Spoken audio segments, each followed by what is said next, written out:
Right now on the National Weather Desk, from coast to coast and even north to south, winter weather freezes the nation. Our team is positioned across the country, covering the bitter cold in Texas, the snow in Tennessee, and the first snow in years in the mid-Atlantic.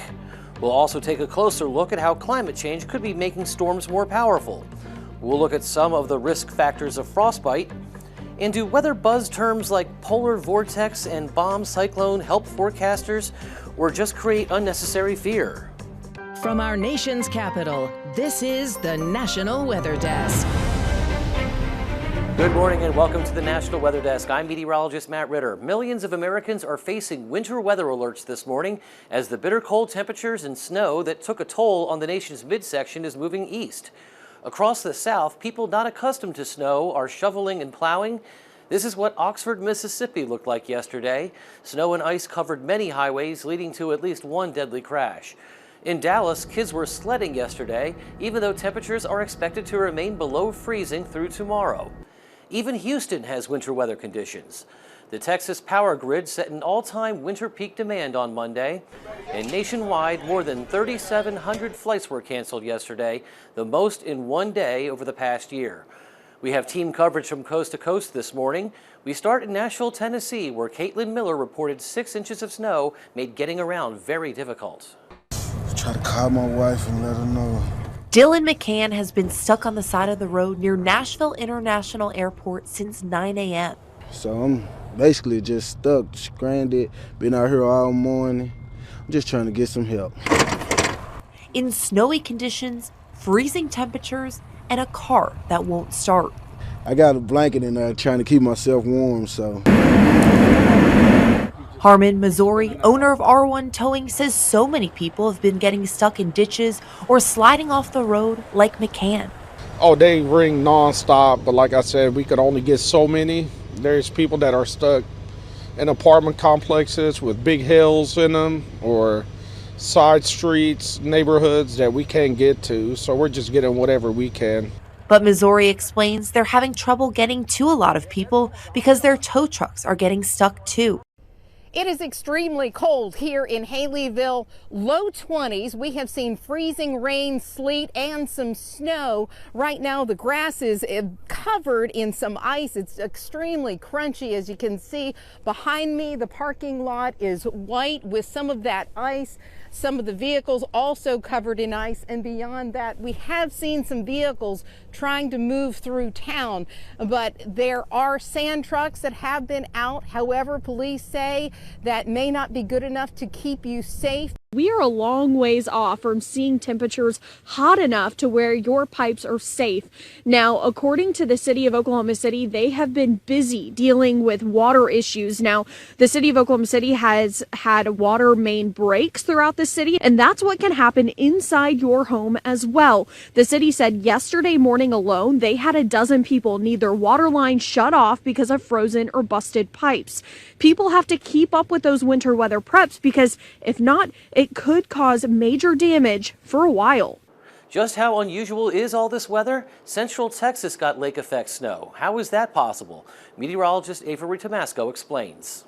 What happened was that really cold air ran over some of our local bodies of water, some lakes across central Texas and just to our north. When that happened, we picked up a little bit of the moisture and energy from those relatively warmer lake waters, put it into the really cold atmosphere, and then downstream, with the conditions just right, that did result in narrow bands of snowfall. Here was one view from southeastern Travis County at the airport with a dusting of snow on the vehicles and on the sidewalks and streets here. Right around the airport. It was very select, but yes, some of us waking up to a winter wonderland, all thanks to the very rare phenomenon, at least here locally, known as lake effect snow.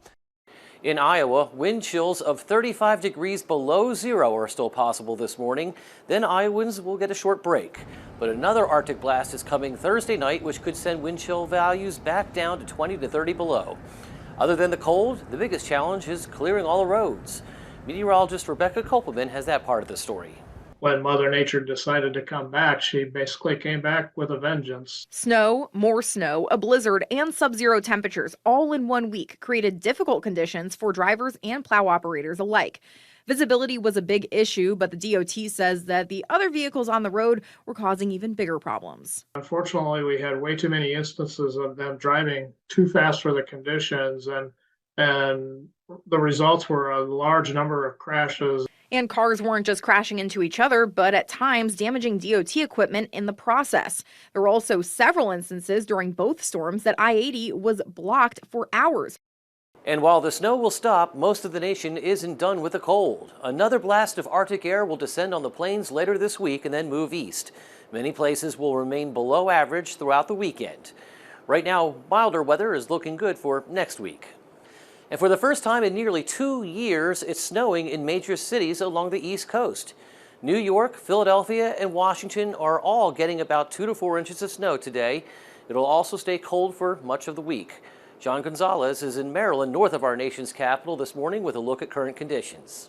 Yeah, the first significant snowfall the D.C. area has seen in about 2 years. Here in Upper Montgomery County, this is how much snow you're going to have to clean off your vehicles if you are heading out. Many folks delaying their travels. Montgomery County Public Schools have canceled classes today. Take a look at this parking lot here. This is essentially what your neighborhood secondary roads will look like. Main roads not too bad, but still very slick. Folks have to take it easy out here today.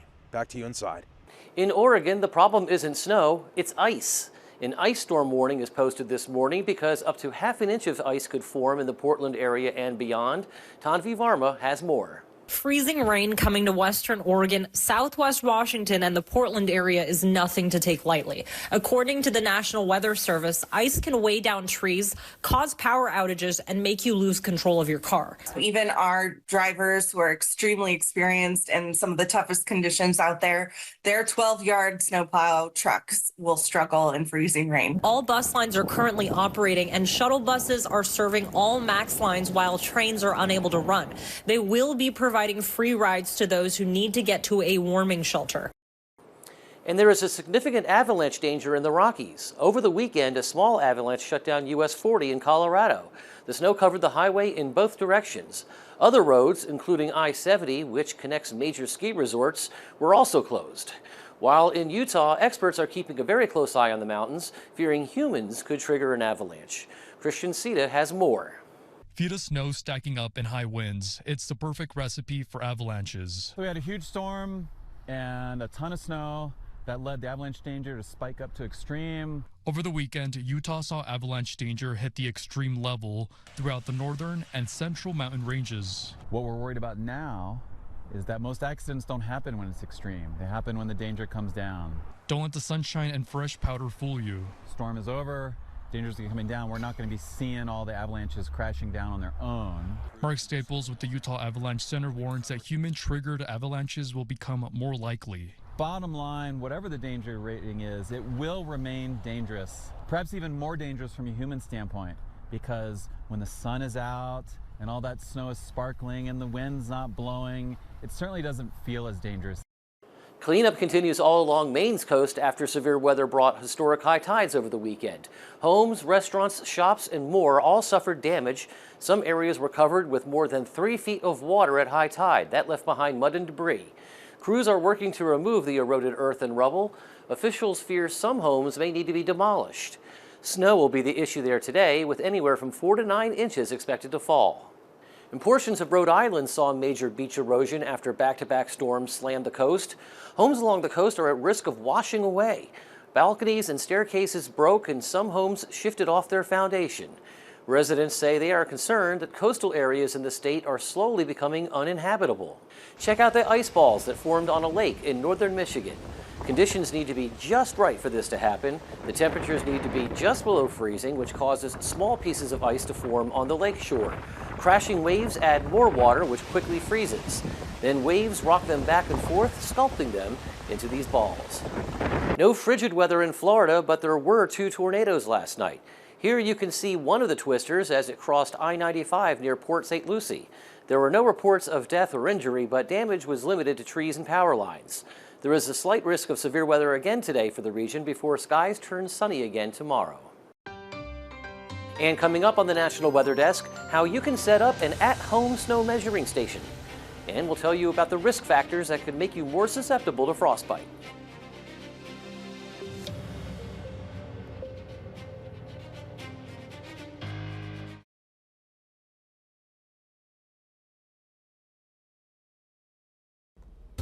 I'm meteorologist Ryan Munn with a look at the Northeast. We have snow throughout all of southern New England, at least as we head through the morning and early afternoon. This moves up towards the north, and all areas across northern New England, Maine, Vermont, New Hampshire will see snow throughout the afternoon and evening. This slowly moves on out of here. We dry out with some sunshine for the day on Wednesday. As we get a look at totals, most areas about 2 to 5, 3 to 6 inches as we head throughout the day.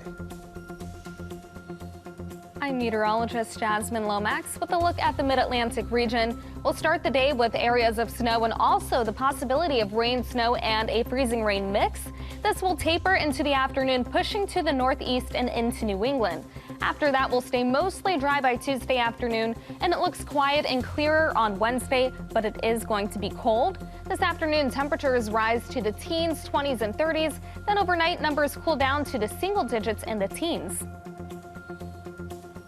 Good morning, I'm meteorologist Charlotte Carl. Cooler highs today across the area. 22 for Nashville, 24 in Tupelo, warming up into the 80s as we look down in South Florida, partially because that front that has traversed most of the southeast will arrive in South Florida tonight into tomorrow morning. So timing out those showers, this is around 9:30 this morning. We're going to see those showers in the northern parts of the state of Florida, pushing throughout the state throughout the day today.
You are watching the National Weather Desk.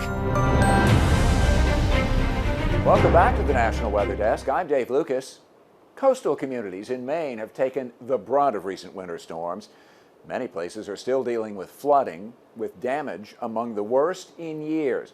But as Mal Meyer reports, scientists say the state could see even more damaging storms in the future. All of that thanks to climate change. That southeast wind was just hammering the coastline. Harpswell's harbor master calls it some of the most significant damage the town has seen in many years. We know along Bailey Island, some of the waves were so big they were bashing out windows and doors. One home destroyed. There's a lot of people that have houses that are experiencing water they've never seen before. Piers were mangled and tied up boats pushed up on shore. We did respond to 2 gas leaks where the ocean had actually come up and broken the tanks off the side of the building. Officials don't know yet how much all this will cost. I think we're going to have to go over our lessons learned. We've had quite a few significant storms this year. Town leaders are well aware that storms like this are only expected to become worse and more frequent in the future. These are good reminders that we need to, as a town, still focus on those community resilience projects. People at the local level know best what's important to them. Hannah Pingree says the Community Resilience Partnership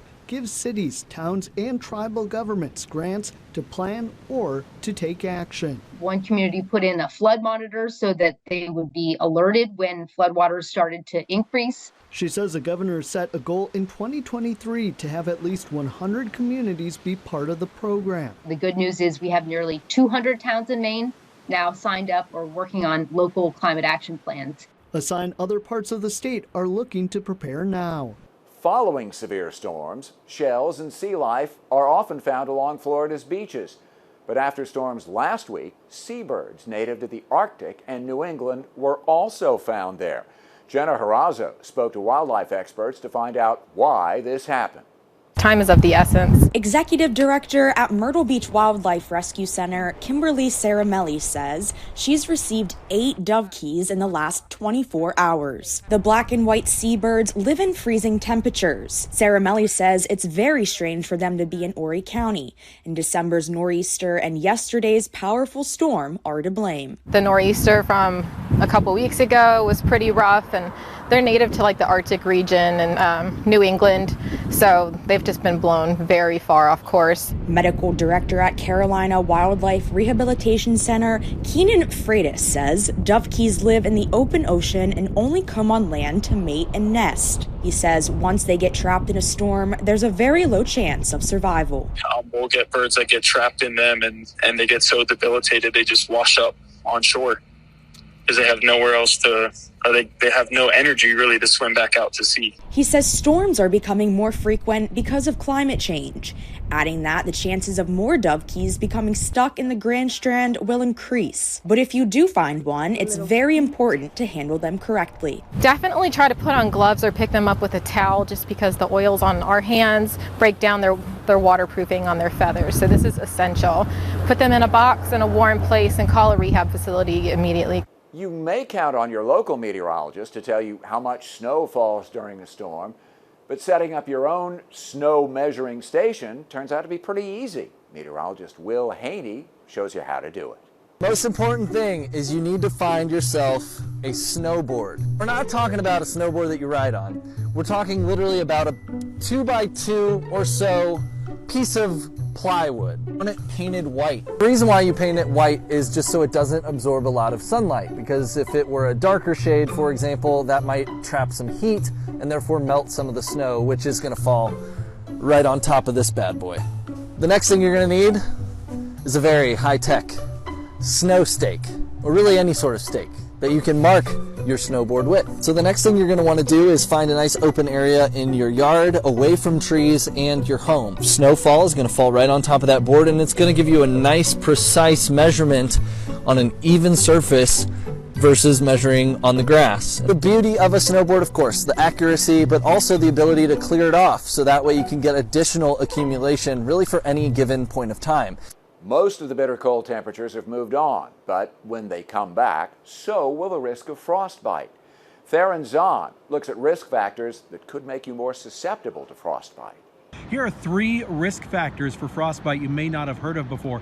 First, age. If you're under 18 or over 65, you do have an increased risk for frostbite. The other, pre-existing medical conditions. Check with your doctor to make sure if any of your medical issues you're dealing with make you at increased risk for frostbite. And the third, tobacco use. Tobacco users are also at increased risk for frostbite. Polar vortex, bomb cyclone, pineapple express, all are weather terms that get your attention. Question is, though, is it the right kind of attention, or is it really inciting fear and distrust? Emily Gracie talked to a NOAA social scientist to find out what this means for the future of weather communication. I don't know whether it's positive or negative to use these terms. I think there's probably a spectrum. I love that there's an interest in meteorology. I share that interest as well. And so maybe that's it. Maybe there's just a growing interest in the science of meteorology and the world around us. Are there dangers in using perhaps words that maybe aren't technically correct to describe weather? Yes, there can be effects. And that's why the field of communication research is wonderful, because the field of risk communication looks at some of those effects, the effects of fear appeals. Sometimes they work, sometimes they don't. Sometimes they can boomerang, if you will. That is, we have an intent to communicate the risk, but perhaps you did not perceive it the way we intended, right? And so it's best to evaluate and study and research this space so that we can optimize the message. And I should also say, audiences aren't one size fits all either. We're all different. And because of that, I'm sure even your own audience, the audience listening right now, I'm sure there's a variety of opinions and thoughts about how a weather forecast should be communicated. What kind of advice do you have for an audience in finding correct communication rather than the most interesting communication, perhaps? Oh, that's interesting. I mean, on the one hand, there are a variety of right forecasts, right? I mean, we need to communicate uncertainty. So there are a few features of a forecast that are particularly important. You need to communicate the risk. You know, what is the concern? You need to communicate the uncertainty surrounding that risk.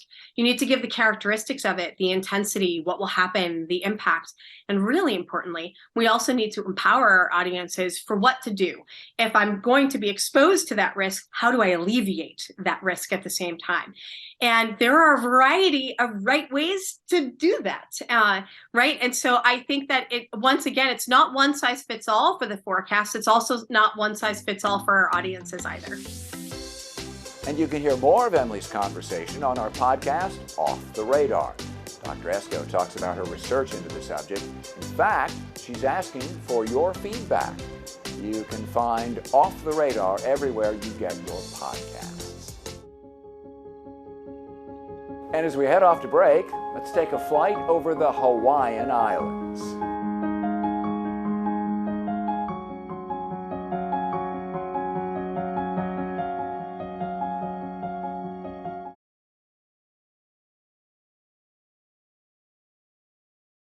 Good Tuesday morning, everyone. I'm meteorologist Andrew Buck-Michael. Things are pretty quiet, but very cold across the Midwest. We do have a couple of light snow showers across the Ohio Valley, kicking its way out of here. And as we move forward into your Wednesday, pretty quiet again for most of us. We do have some lake effect snow.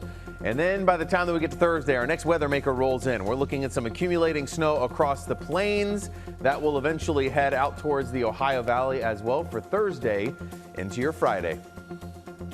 Good morning, I'm meteorologist Alex Garcia. Here's a look at your regional weather. It's downright nippy. Look at that, 3 degrees in Amarillo. We're looking 5 degrees over in Oklahoma City, into the teens as far south as San Antonio, 20s and 30s deep into South Texas and into Louisiana. It is a cold morning, high pressure really settling in.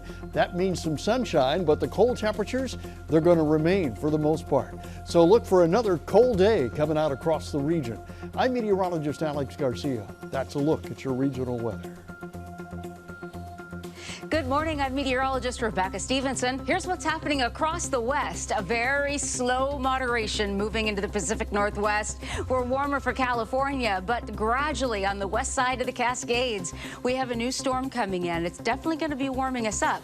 But in the process, through the night tonight, we're going to get a mix of an ice storm in Oregon, stretching up into some icy conditions of freezing rain for western Washington. That's the scene from here.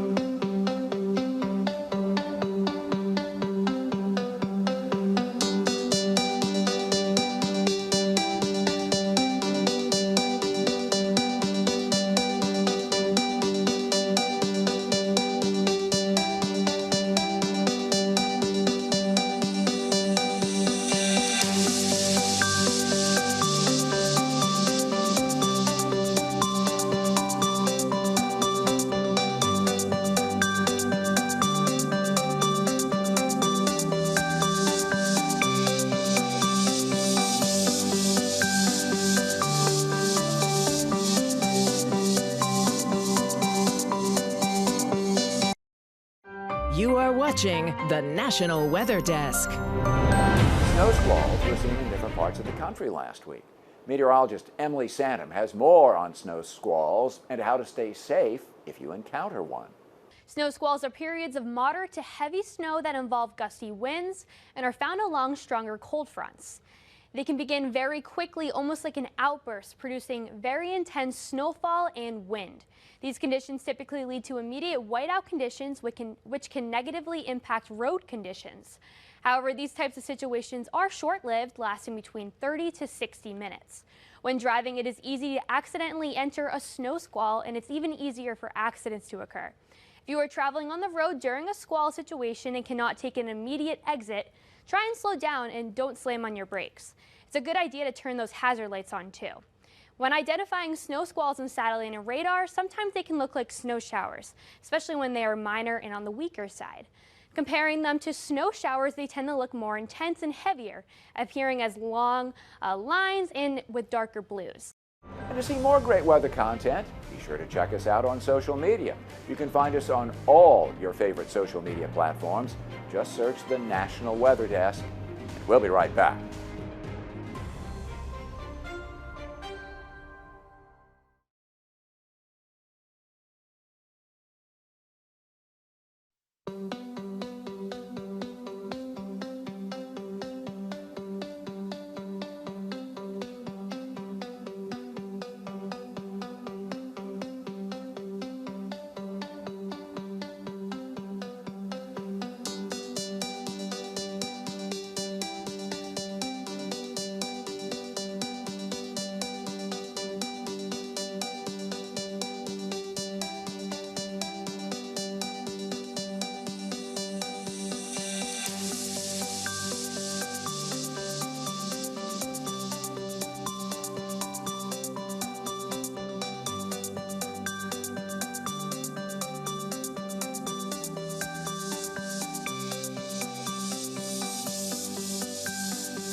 Thanks for joining us. I'm Dave Lucas. Make it a great day, and we'll see you back here tomorrow.